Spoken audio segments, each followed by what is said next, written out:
Hello everyone. It's been a while.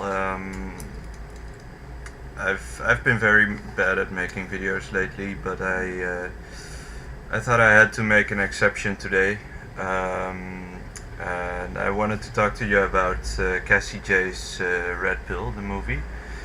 I finally had a chance to watch it. I've been waiting for it to come out for me to download for a while. It's been on. It premiered last year, end of last year, and I didn't have a chance to watch it then. So I downloaded it lately, I remembered it, and I thought I'd look it up, and decided to finally watch it. I have to say my impressions are very good. I was very impressed with the film and with the honesty and integrity of Cassie Jaye herself and her approach to the subject. Um, I wouldn't say it is. I wouldn't say it's perfect by any means necessarily, but I don't think that's. I don't think that's necessary either. So I was very impressed personally. Um, and it was also good to see that she did kind of explain her own position in this. She used to be a feminist herself, or at least regard herself as that, as such. Um, and her general approach in that regard is also very interesting. Like she kept telling that she kept having this impulse to ask what about us, what about the women, and all that stuff. And it's funny because I personally generally and also have that experience with feminists thinking and all that stuff. So it's kind of it kind of goes both ways, I think. And it's like they said in the movie, like if we accept that women are like a mystery to men, then we should also accept that the opposite is also true. That men are difficult to understand for women, and that this dialogue is necessary, so to speak. So I think that was a very good message in the film. What kind of struck me actually was there was a fair bit of misunderstanding and kind of a dissonance going on in the movie, and it came from two sides. And the interesting thing was she actually kept talking to both MRAs and feminist authorities, so to speak, kind of alternating between them. Once she heard something controversial from an MRA, she went to corroborate that with the feminists, and vice versa, which was also very interesting. And it's interesting to see the difference in arguments, or the difference in how they the different kinds of dissonance, actually, if you ask me. So the funny thing was, like, you could notice, like, the MRA speakers, they were kind of nervous and kind of and their arguments were kind of forced, but that was mostly because they didn't exactly know who they were dealing with and what the consequences would be of the information they were giving, and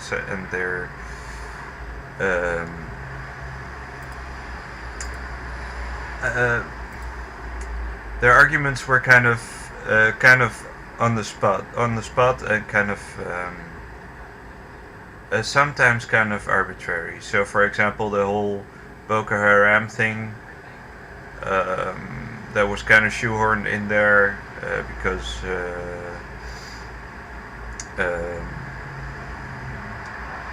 what's her name? Go writes what?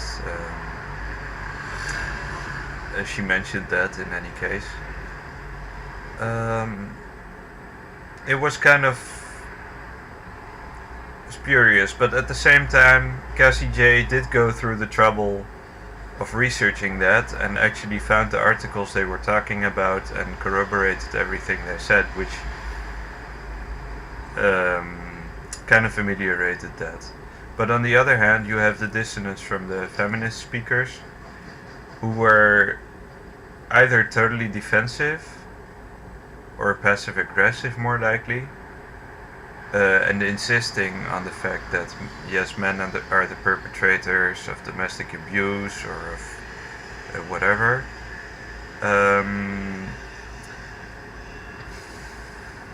But at this, but you could note it. You could just hear that they. The only reason they could say that was because they didn't have the. There was no way to corroborate it at that moment, the moment they were saying it. But if you would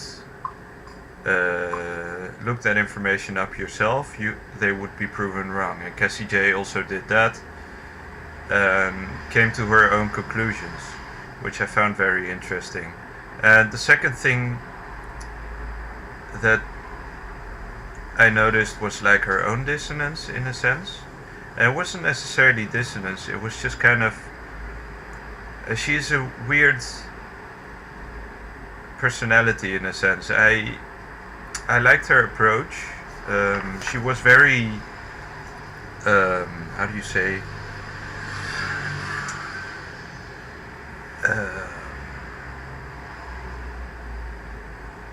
she was just kind of very, I don't want to say submissive, but very low. She kept a low profile. I don't know. It's like in the sense, like, for example, right? She interviewed all those people, but she didn't actually, at least in the footage itself, she didn't actually ask them any questions. She just kind of sits there, let them have their say, and then she just kind of looks into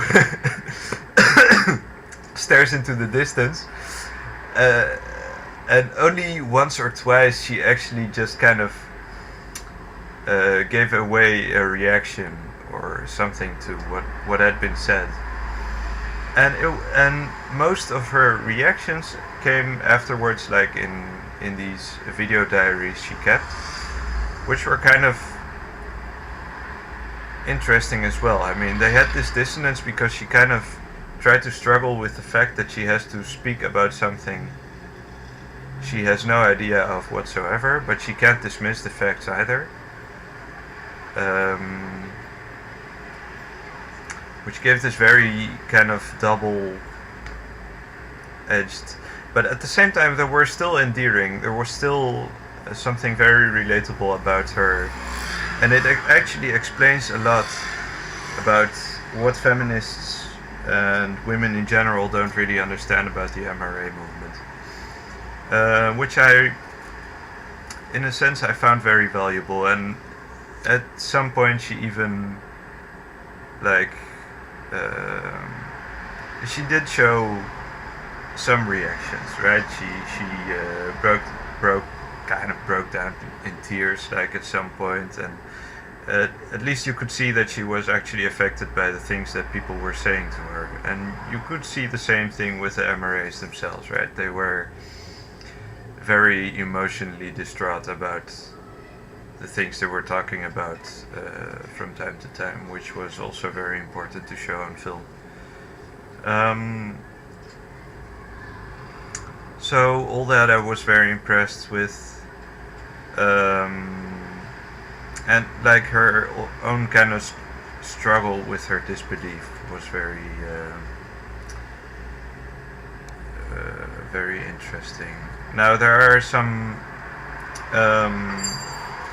things that I found kind of strange or kind of forced or shoehorned in, as I said. But they were handled with grace in the end. I do think she did give everything its place without, even though like not everything fitted in the movie, and I think she just didn't have all the time, and the end was kind of it was kind of hastily wrapped together in a sense, but not without like at least leaving a footnote and giving you something to think about further or to research into. So for example, the part about circumcision I found very interesting, or I found it was a bit how do you say, a bit cut short in my opinion. No pun intended. Like she just showed the footage of her looking at the training video on circumcision and just showed a few short snippets of material in that regard. Again, no pun intended. And she kind of showed herself and the woman showing the video to her crying and grabbing the tissue and stuff, which was kind of funny because she just kind of mentioned it en passant and just added that footage there. So it was an interesting montage, but there was enough there to just kind of make you like so there, I don't know, there isn't much you need to show to make someone understand that circumcision is actually inhumane practice, inhumane and barbaric. So it wasn't actually necessary to show any more than that, to be quite honest. And she did mention that it was regarded as human rights violation, even though not all MRAs agreed on that necessarily. So that was so as far as I'm concerned, I can already imagine, like for women, it must be very alien, very strange. I don't think most of them have any conception of what men go through in their daily lives and how hard it can be for them. And the same goes for like the last few. She did mention a few other groups in the manosphere, like the Red Pill and the MGTOW and all that stuff. And she also just touched very lightly upon them, and maybe there will be a sequel at some point. But I don't think it's necessary in any way. Personally, I think they kind of overcomplicate the matter, especially if we're talking about a movie that potentially could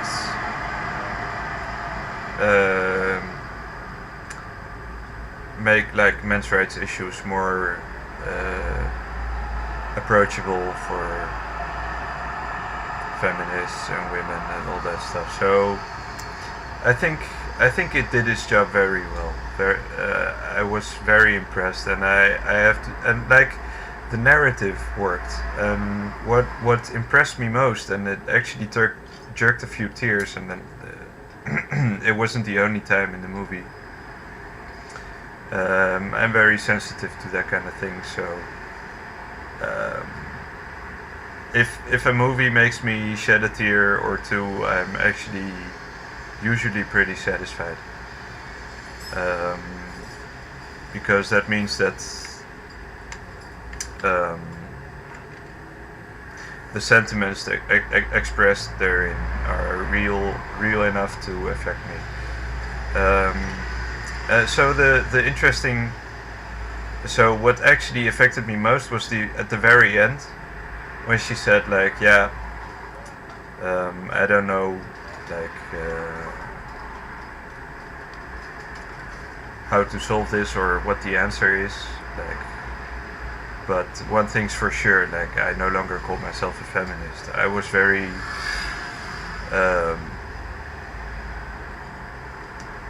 I don't know,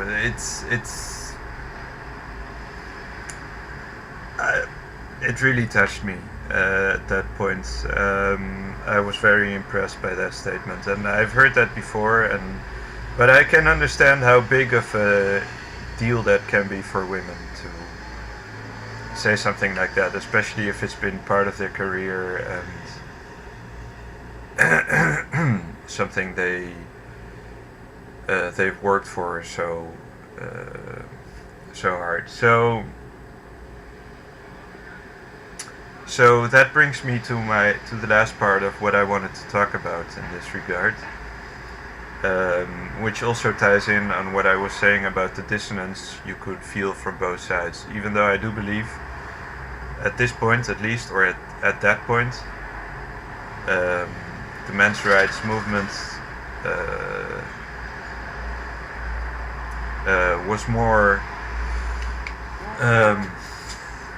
genuine, more honest than the feminists arguing against them. So the thing that I want to touch upon briefly, maybe, I think that's something that we're gonna have to start discussing at this point. I think the time is slowly coming, and I've met people I have been able to discuss these things with, to have this kind of debate. And you know, it's been happening. Like, I saw Blair White's stream with Lacey Green lately. That was very interesting. And Sargon does his part, and everyone's trying to kind of build bridges and communicate with the other side a bit. And the thing is, I honestly do believe both sides have legitimate issues that need to be addressed. And much of it has come in part because of women's liberation, that many of men's problems have come to the fore, but also become more urgent, more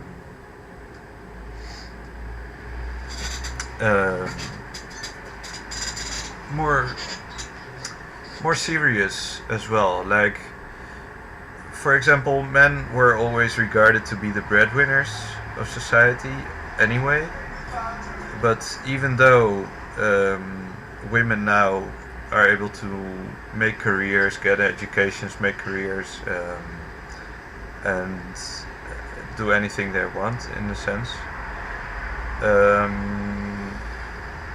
nonetheless the pressure is still high on men to perform and to be breadwinners and anything. And at the same time, it's still the case that women don't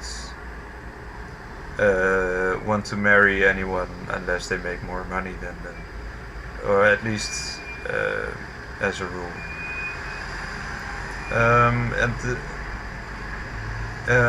But at the same time, obviously, women still also face things that are annoying, or that maybe can be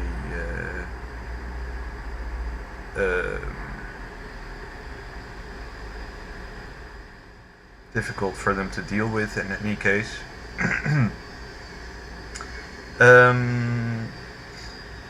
I don't know if and maybe that's just me, right?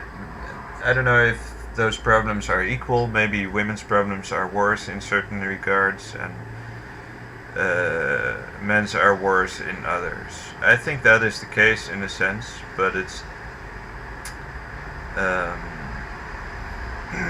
and I do think feminism did women did shoot themselves in the foot with feminism. Like, it's not just that you can now have an education and a career or whatever. but at the same time you do have the same responsibilities as men do, and that makes it harder for them. And I do think, despite that, I do think women are able to cope with that for the most part. But at the same time, I don't think it makes them happy in many regards. So when career becomes a priority for them, that isn't helping either. But what I really want to talk about, and that's where it really becomes difficult and convoluted, I guess, is where these privileges themselves, privileges, the prejudices actually about both genders actually come from. Like feminists say, it's patriarchy. So both men and women are held to unreasonable standards because of patriarchy. I don't. In a sense, I can understand where they're coming from, because men have been the backbone of society for so long. But that doesn't mean they are actually in control. The same thing goes like the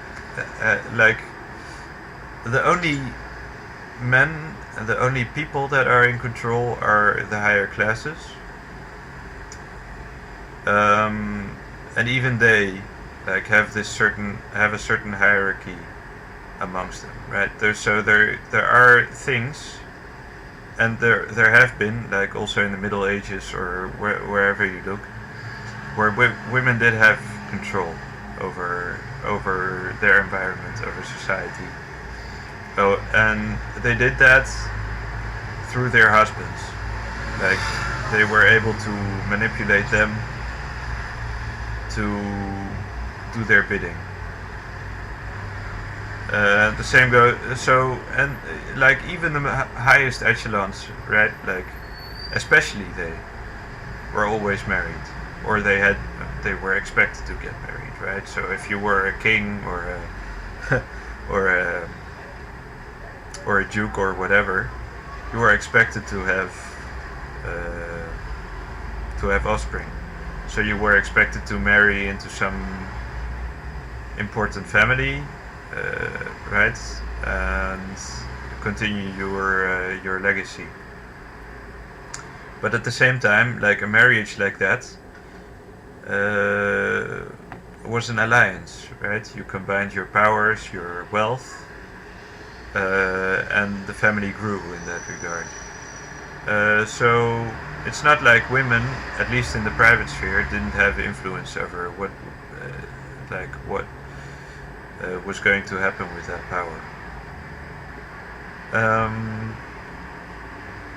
And of course, that is no longer the case. Or what's no longer the case is that men no longer have a say in who they're going to marry, for example, right? But what is still the case is that influence that women play subconsciously on men's minds and in society as a whole, right? And maybe men have other advantages in that regard. I wouldn't be surprised if they do to a certain degree, but I do think that's diminishing rapidly. And the only men that actually have an advantage, that actually have privilege or power in society, are those that belong to the elite. And as far as they're concerned, they don't care what your gender is or what what problems you have or whatever. All they care about is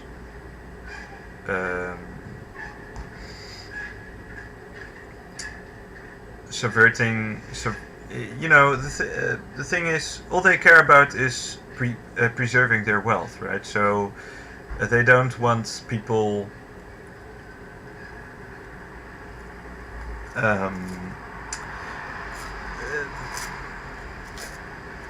I don't know, maybe that's conjecture again, right? I don't think they care either way. The thing is, right, the thing about feminism is that it only serves our corporate overlords again, because like women now also have to pay taxes. And that makes for a lot of more stress in the household. So actually, I do believe marriage should be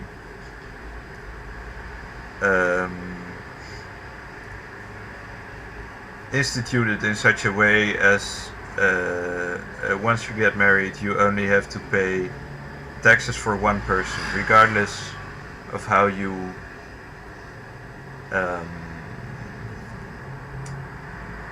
agree with each other to pay them, right? So you just pay half the taxes instead of all, right? And maybe even like, so maybe even like get a reduction once you get kids or something like that, right? So but that's, I don't know, maybe that's a pipe dream. But I do think, and they mentioned that in the movie too, right? Originally the enemy was capitalism, and that got replaced by patriarchy at some point. I do think we do need to go back to that. Maybe not necessarily capitalism, even though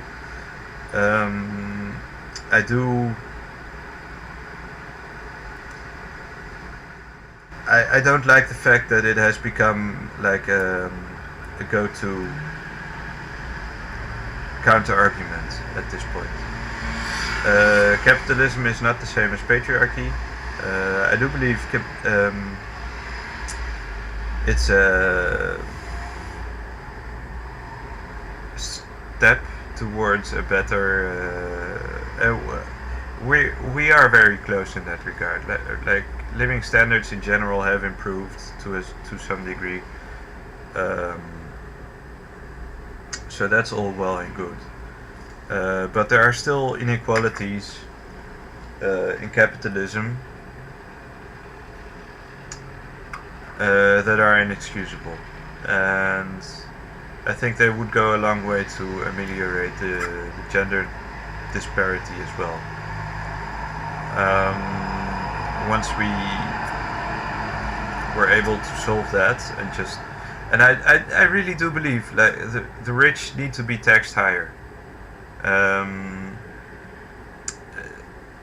Just by a percentage. Like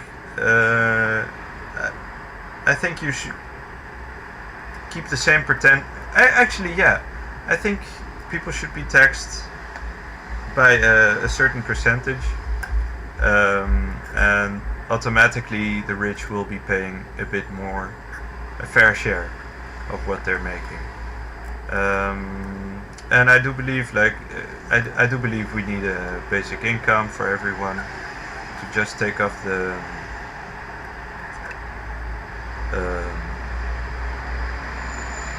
burden of having to work, unless you really want to achieve something with your life. And I mean, everyone wants to achieve something, so just give people the ability to do so. And for me, that would be a most important, the first step. But I do think, I do think the discrimination against men is not necessarily seen as sexist in that regard, because men are just seen as the default gender in a sense. So everything that people are expected to do falls upon men to do it. So and to a degree, at least the way it used to be, it did make sense. It's understandable how that came to be in a sense. But we do live in different times now, and it is important to kind of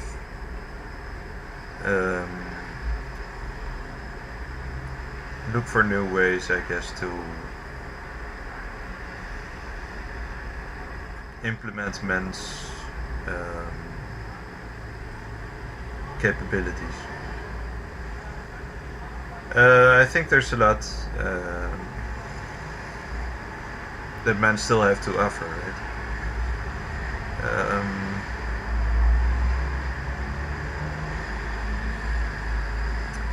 Like in art or you name it.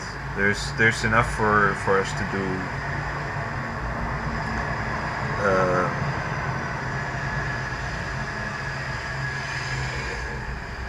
That doesn't require us to go through the gutter or whatever.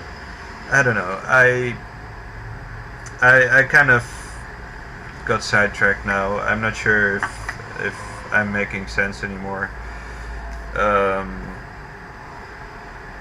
The thing is, there are a lot of things that play a factor in this, right? I mean, in a sense, men are doing this to themselves. Like, for example, circumcision in America, right? It's primarily male doctors, and it's kind of seen as normal. And I don't know, maybe people think it's beneficial in the sense that it hardens you, or that it's like kind of a initiation ritual or whatever, which is bullshit. I mean, it's used that way in like in Judaism or in Islam or whatever, but certainly no American who isn't Muslim or anything or Jewish actually regards it as a ritual or anything. I mean, it's just a doctor doing the thing, and it's just harmful. But the thing is, like, where does that come from, right? Who introduced that? Why in America, of all places, like the most supposedly the land of the free, right? The most enlightened modern society, and I do believe to a degree it is what it's made out to be, right? Or at least it has the potential. It will always have that. And the reason for that is that America was built up from scratch. Like Europeans just felt like we need a new chance, right? And they had made all these scientific advancements, discoveries, and America is just built after that model, which is very impressive, right? It has a very different structure than Europe in that regard. It's much more streamlined, much more almost mechanized, but it makes more sense, right? How it's organized. Like streets and highways like have simple numbers, while in Europe everything's based on cultural references, poetic kind of naming places and that kind of stuff, and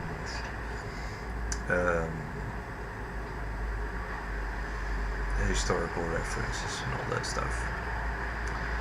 But like circumcision, right? I don't know. It's such a weird thing. I don't understand where that comes from in America, right? And it's hard to say. You can't say it's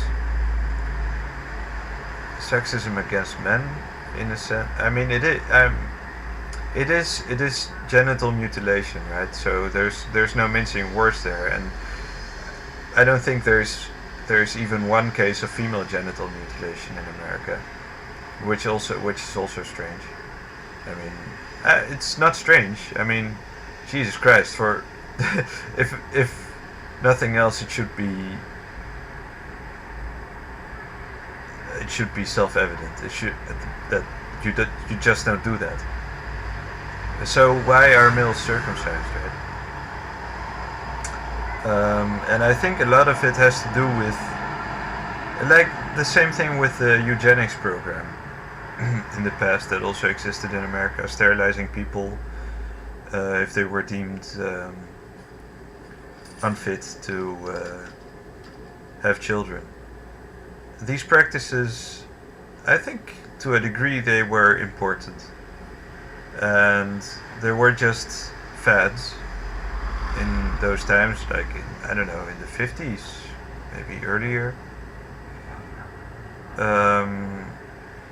That just kind of took roots, and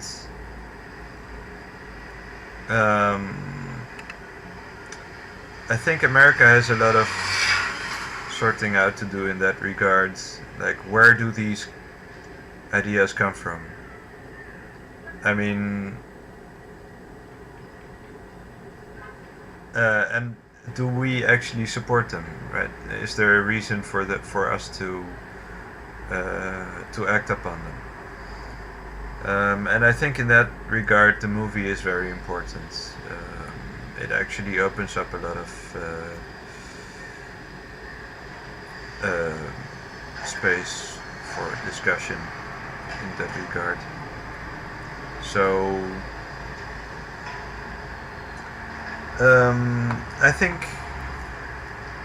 I really think it's time to have this debate, like men and women, and we should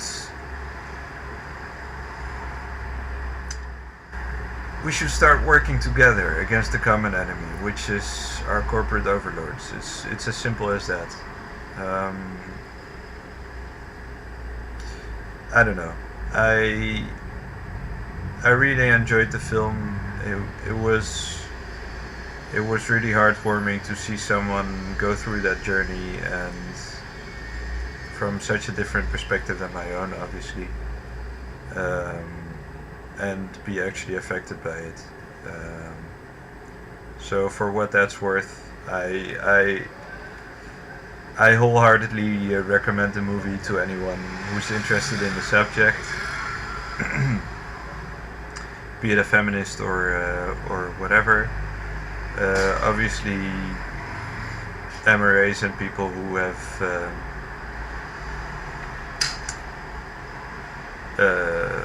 read up on that are already aware of that, but it's still a good movie to confirm our biases, if you will. I don't know. It's just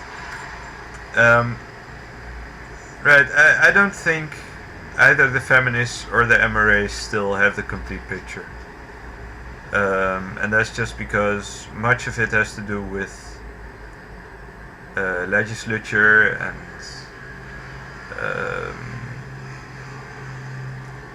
and our governments and how do you say, corporate entities in general. Our governments are employers and all that stuff, all these factors. They don't really care, or they don't look at the details, at at the consequences of their actions, right? And at the same time, they're being influenced by feminism. They're getting more and more popular, so there's money in there too, and companies try to live up to that, or they try to at least to profit off of the situation and all that stuff. And it's becoming a bigger and bigger clusterfuck, and we just need to. The reality is we need to distance ourselves from ideology, from that weird kind of obfuscation of facts, and just look at ourselves and at each other and have an honest conversation. And I'm afraid, at best, it can only work in the private sphere. And I think that's our last recourse. And the private sphere, I mean like in the home and the family, and men and women among each other, sorting it out. And I think the same goes for a lot of these subjects, right? I think communication is very important at this point, and just being open with each other. Um, and again, in that regard, I honestly believe this is a good movie to get you started, at least in that discussion, right? Both sides have legitimate issues, and we just need to talk about them honestly. So I hope this helped in any way.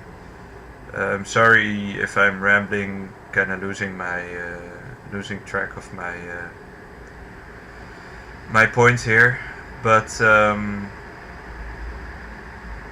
yeah, I mean, in all honesty, I've been. It's been a very good experience. That movie. It's one of the best I've seen on the subject. So hope you enjoyed this video, everyone, and hope you'll look at the movie if you haven't already. And I'll look forward to reading any comments if they are forthcoming, and I'll also include a link to my Patreon in the description. I don't know, as I said, I'm very difficult I have trouble making videos because everything's already been talked about, and I'm just trying to kind of find my own niche and see where it goes. I make a lot of memes on my meme pages. I don't expect any money for that, but I'm in dire need for work or for anything. So I'm gonna include a link down below. I'm working on several projects, and I would like to get some of them out of the way slowly but surely. So please check that out if you like, and I'll talk to you next time. Thanks for watching, guys. Ta-ta.